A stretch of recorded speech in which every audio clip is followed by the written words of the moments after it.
વિચારમાં જે જુસ્સો આવવો જોઈએ, જુસ્સો બિલકુલ દેખાતો નથી. કારણ કે જે સત્તાધારી પક્ષમાં જે નેતાઓની કમી દેખાઈ રહી છે, જે લોકપ્રિય નેતાઓ કહી શકાય, સારું ભાષણ આપી શકે એવા નેતાઓ બિલકુલ નથી. પરસોત્તમ રૂપાલાને બાદ કરતા બાકી તો કોઈ અત્યારે જોવા મળતા નથી.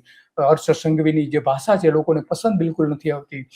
જગદીશ પંચાલની જે ભાષા છે એ પણ પસંદ નથી આવતી. આ બંને નેતાઓ એવા છે કે ખરેખર તો ઉપરથી ઠોકી બેસાડેલા નેતાઓ જોઈ રહ્યા છે અને લોકોને પકડી રાખવામાં બંને નેતાઓ નિષ્ફળ જોવા મળે છે.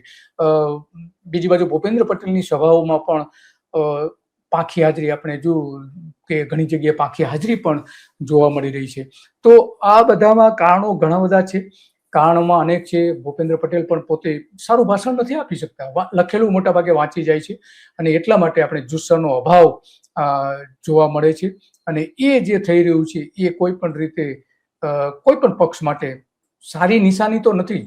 કારણ કે આગામી સ્થાનિક સ્વરાજ્યની જે ચૂંટણી થવાની છે, મતદાનને હવે તો માત્ર અઠવાડિયું જ રહ્યું છે, તો માહોલ જે છે એકદમ નીરસ દેખાવા માંડી રહ્યો. સત્તાધારી નેતાઓએ પોતાના ભાષણોમાં વિકાસના મુદ્દાઓ ઉઠાવ્યા હતા, પરંતુ સ્થાનિક લોકોમાં ખાસ કરીને ઉત્સાહ જોવા મળતો નથી. કાર્યક્રમમાં નિરાશા ફેલાઈ ગઈ છે, લોકોમાં નિરાશા જોવા મળે છે. વિરોધ પક્ષે આ મુદ્દાઓ લઈને સત્તાધારી પક્ષ પર વારંવાર ટીકાઓ પણ કરતા જોવા મળે છે.